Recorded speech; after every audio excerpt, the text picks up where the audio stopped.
Si le preguntaras a un soldado de la Wehrmacht durante la Segunda Guerra Mundial cuál era su característica más importante, seguramente no hubiera dudado en responder el honor. Las tropas alemanas se jactaban de ser feroces, implacables, se comparaban con leones y hasta creían que habían nacido para servir en el campo de batalla. Pero aún más importante para ellos era lo que llamaban los valores de un guerrero. Por supuesto, esto cambiaba al hablar con un infante o con un oficial, pero en general los efectivos de la Wehrmacht sostenían que el desempeño físico no era suficiente para considerarse un buen soldado. De hecho, acuñaron el concepto de fuerza interior o innere Kraft, que explicaba la capacidad de una persona de sobreponerse a las dificultades y continuar avanzando contra el enemigo aunque todo pareciera perdido. Los generales de Adolf Hitler conocían muy bien el valor de la moral en sus propios hombres, así como el efecto de la propaganda en la mente de sus enemigos. Por este motivo fue que insistieron tanto en la contundente estrategia del Blitzkrieg, que permitió a Alemania avanzar por todo el este de Europa en unos pocos meses e hizo que los soldados de Hitler fueran vistos como enormes supersoldados, una fuerza imparable compuesta de músculos y metal.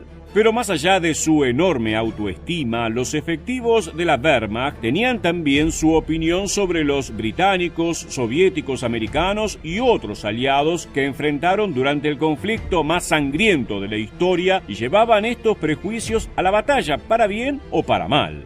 En este nuevo episodio de Historia Militar te contaremos cómo veían los soldados alemanes a sus enemigos, cuáles creían que eran sus virtudes, sus defectos, a quienes respetaban, menospreciaban e incluso temían. Antes de comenzar, nos parece importante aclarar que estas opiniones sobre los aliados no fueron recabadas de los oficiales de la SS o miembros del partido de Adolf Hitler, quienes detestaban profundamente a cualquiera que no fuera ario o alemán. Lo que escucharás a continuación fue compilado gracias a distintos diálogos registrados con soldados de la Wehrmacht, en muchos casos prisioneros de guerra que no necesariamente coincidían ideológicamente con sus superiores nacionalsocialistas. Tal vez te sorprenda, pero muchos soldados alemanes respetaban enormemente a las tropas británicas, principalmente a la infantería. Un soldado del Afrika Korps aseguró: «Viste a un inglés con nuestro uniforme y no notarás la diferencia». Según los alemanes, los británicos eran excelentes aviadores, lo que les brindaba una enorme ventaja en el campo de batalla, pero los infantes de Churchill también gozaban de una fama de ser grandes guerreros, con una elevada resistencia, y era común que se los llamara tipos duros entre las filas de la Wehrmacht. La Operación Dínamo, cuando el ejército del Reino Unido evacuó a sus fuerzas en Francia a través de los muelles de Dunkerque, logró impactar en las mentes de los alemanes. Al mismo tiempo, los oficiales creían que sus enemigos británicos eran muy duros, sí, pero también extremadamente cobardes, debido justamente a la nombrada huida de las costas francesas, además de la fallida batalla en Grecia. «Son leones conducidos por burros», aseguró un capitán de la Wehrmacht, distanciando así la capacidad de los combatientes respecto de sus superiores o incluso de los políticos que dirigían la guerra desde sus oficinas.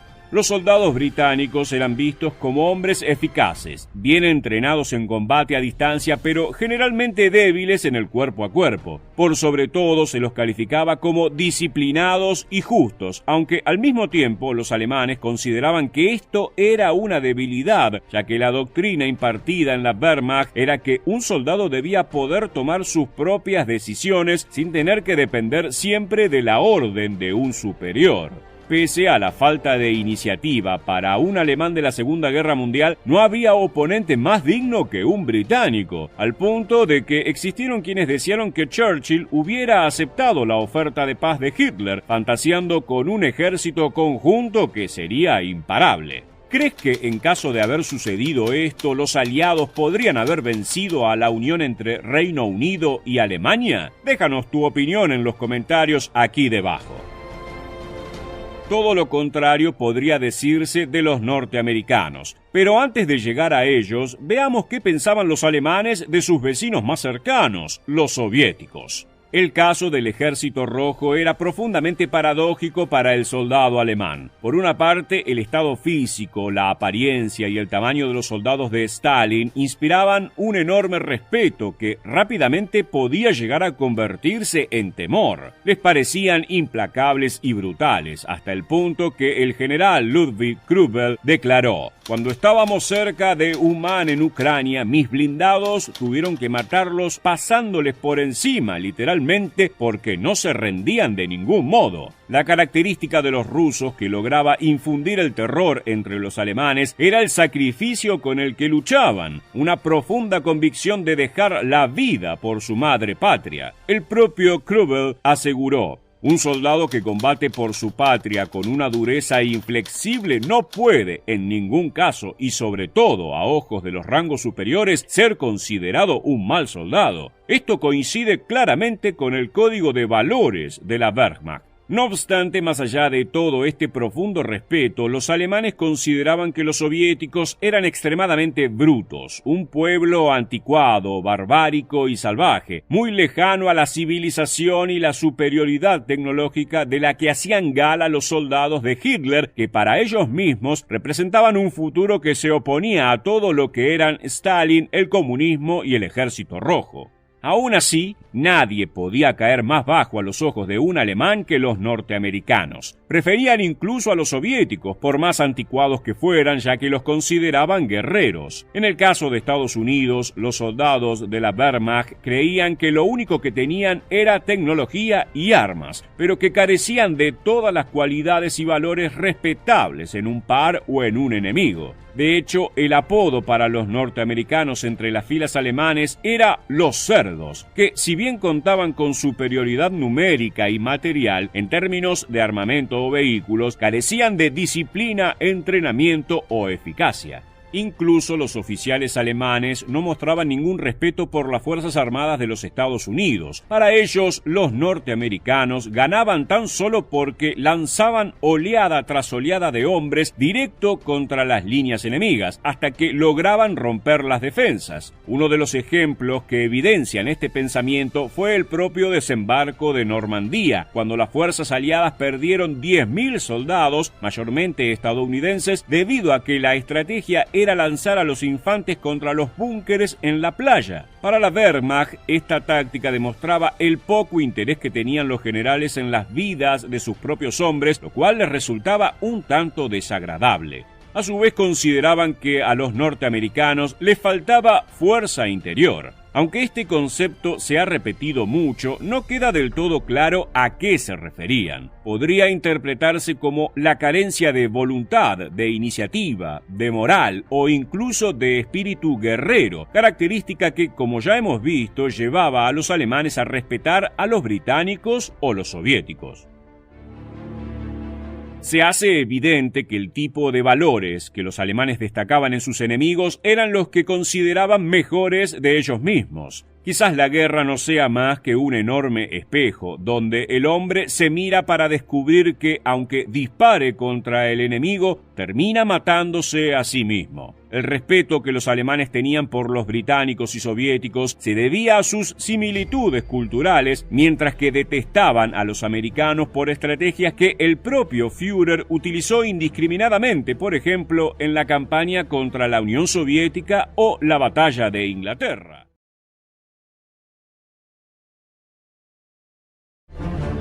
Si por algo pueden ser recordados los soldados alemanes que sirvieron en las filas de Adolf Hitler durante la Segunda Guerra Mundial, es por el alto estándar moral que tenían en cuanto a sus propias virtudes. Esto sin mencionar que se les había enseñado que eran soberbios superhombres, elegidos por la genética como la mejor raza del mundo.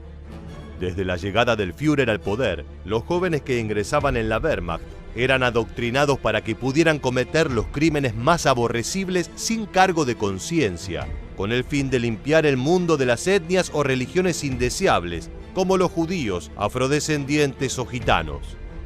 Debido a esto, no nos sería muy difícil suponer qué opinaban los soldados alemanes sobre aquellas personas que llevaban a campos de concentración y a centros de exterminio. También ya hemos realizado un video contándote lo que pensaban sobre sus enemigos militares, los aliados. Pero aún quedan cuestiones por revisar. Por ejemplo, cómo veían los efectivos de la Wehrmacht y de las SS a sus propios aliados del eje. Acompáñanos en un nuevo episodio de Historia Militar. Si quieres un ejército devastador, dispuesto a asesinar, torturar o llevar adelante un genocidio sin ningún tipo de culpa, lo ideal sería que les hagas creer que no son como el resto de los humanos, sino que son algo mucho mejor. Esto fue lo que hizo Hitler junto a su ministro de propaganda Goebbels y los generales de sus fuerzas armadas. Si tomaras la vara más larga que encontraras, escalaras la montaña más grande del mundo y lo agitaras lo más alto que pudieras, aún así, no lograrías alcanzar a tocar el ego de un oficial nazi. Pese a todos los actos terribles que cometieron, los siniestros personajes o ideales por los que lucharon, es imposible negar que los comandantes alemanes trataban a sus soldados como si cada uno fuera un ser especial. Esto no era un acto de humanismo, claro está, sino una estrategia para conseguir perfectas máquinas de matar sin ningún remordimiento. Es por esto que incluso al ver a sus aliados, los soldados de la Wehrmacht lo hacían desde arriba, sintiendo todo el tiempo una inmensa superioridad con respecto al resto del mundo, que llegaba hasta un profundo asco por un país en particular. Pero ya llegaremos a eso. Se podría decir que los nazis consideraban a las etnias de origen alemán como las más cercanas a ellos, aunque jamás como iguales. Así, no era raro escuchar entre las filas de la Wehrmacht que sus aliados más capaces provenían de Eslovenia, Rumania o Austria. Normalmente estas fuerzas quedaban un paso por detrás de los alemanes, quienes consideraban que sus primos no eran malos soldados, que luchaban con valor y habían demostrado su lealtad al perder mucha sangre junto a ellos. En el caso de los húngaros, por otra parte, la opinión no era tan positiva. Creían que eran escoria, que representaban tan solo el fantasma del buen ejército que habían logrado ser durante la Primera Guerra Mundial. Según los alemanes, las fuerzas de Hungría huían presas del pánico al ver a los soviéticos en el campo de batalla, y esto les mereció el repudio de los nazis. Los españoles fueron tenidos en buena cuenta por los alemanes, que destacaron la participación de la Legión Azul, también conocida como la Legión Española de Voluntarios, que luchó del lado del eje durante la Segunda Guerra Mundial. Consideraban que eran muy buenos soldados en la práctica, pero que brillaban como un grupo conjunto que era realmente terrible cuando se lo proponía. La historia ha demostrado que los nazis, especialmente los oficiales, tenían ciertas preferencias por las prácticas sádicas y violentas, métodos que compartían con los hombres de Francisco Franco. Aunque poco más de 2000 españoles fueron destacados para combatir junto a las huestes de Hitler, estos lograron volverse una parte relevante en las operaciones y combatieron hasta el final de la guerra con sus aliados. Para dar algo de contexto, recordemos que España no participó activamente en este conflicto, sino que se mantuvo neutral, y el despliegue de la Legión Azul se trató más de un apoyo simbólico de Franco hacia el Führer que de una ayuda estratégica. Antes de continuar con el país más odiado por los alemanes, mencionaremos que si bien jamás lucharon codo a codo con los japoneses, los nazis los tenían en alta estima, ya que los consideraban ante todo metódicos y disciplinados por naturaleza. Estas características eran sumamente relevantes, sobre todo para los oficiales y generales. Pero lo cierto es que jamás sabremos cómo hubieran convivido en el campo de batalla. ¿Tú, cómo crees que podría haber sido? Déjanos tu opinión en los comentarios. Finalmente hablaremos del país aliado de Alemania más detestado por los soldados de la Wehrmacht. Tan destacable era el repudio que sentían, no solo tras la guerra, sino durante ella, que frente a los ojos de los nazis, los italianos eran los peores militares de toda Europa y el mundo.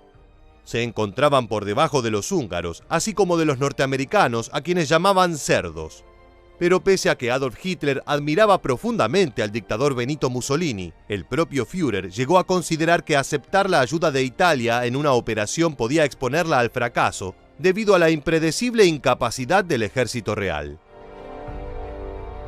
Era muy extraño que los alemanes hablaran bien de los italianos, pese a que fueron sus aliados más importantes durante toda la guerra. No importa a qué rama le preguntaras, ya sea la Wehrmacht, la Luftwaffe o la Kriegsmarine, cada general respondería que en caso de tener que cooperar con su equivalente de Italia, la operación se volvería un dolor de cabeza. Sin ningún tipo de conocimiento en estrategia militar, mal equipados, portando armamento antiquísimo y sin uniformes para los duros inviernos del este de Europa, los soldados de Mussolini no tenían con qué seguir el ritmo a los nazis. Una muestra de esto fue cuando intentaron ayudar durante la invasión a la Unión Soviética. Cuando los soviéticos intentaron romper el cerco de Stalingrado, atacaron al bando italiano. Mussolini había enviado 130.000 hombres para asistir a la Wehrmacht, pero solo 45.000 lograron salir de la batalla. Esto no solo significó una gran pérdida para las fuerzas del ejército real, sino que comprometieron el cerco defensivo que los alemanes habían organizado con tanto cuidado, lo que permitió que las fuerzas de Stalin avanzaran contra la Wehrmacht en un contragolpe devastador. De este evento quedó una frase que rezaba: 130.000 italianos valen lo mismo que 10.000 alemanes, con suerte. Si atacaran el sur de nuestro país, podríamos rechazarlos con las chicas de las juventudes hitlerianas y los viejos campesinos del lago Chiemsee. Dichos como estos, registrados en documentos tras la guerra, demuestran el profundo odio que sentían los nazis por sus mejores aliados. También aseguraban que si bien los italianos eran descendientes de los romanos, hubieran preferido combatir junto a una legión de estos, aunque estuvieran equipados con lanzas y escudos, antes que con un batallón motorizado de Mussolini. Las capacidades tecnológicas de Italia también eran motivo de burla para los alemanes, que poseían una industria gigante en comparación. Los oficiales de los Panzerkorps aseguraban que en todos los tanques italianos se podía ver una bandera blanca. Existieron quienes aseguraron que la derrota de Alemania en la Segunda Guerra Mundial estuvo íntimamente ligada a la pésima actuación de los italianos, tanto en Stalingrado como en su eventual traición contra el Eje. ¿Esto podría haber sido la piedra en el zapato del Führer? El único pelotón de Italia que era respetado por los alemanes era el cuerpo de paracaidistas, que operaba directamente bajo el mando de comandantes nazis. Según el relato de un veterano, en una ocasión un cuerpo de 30 paracaidistas italianos se vio encerrado en una situación muy difícil. Pese a que se les ordenó la retirada, decidieron quedarse y respondieron: «Los jóvenes fascistas mueren allí donde están». Esto les valió el reconocimiento de sus superiores. Fuera de estos casos aislados, los alemanes consideraban a los italianos los peores soldados de toda Europa. Muchas gracias por acompañarnos hasta el final. Permanece atento a nuestro próximo video.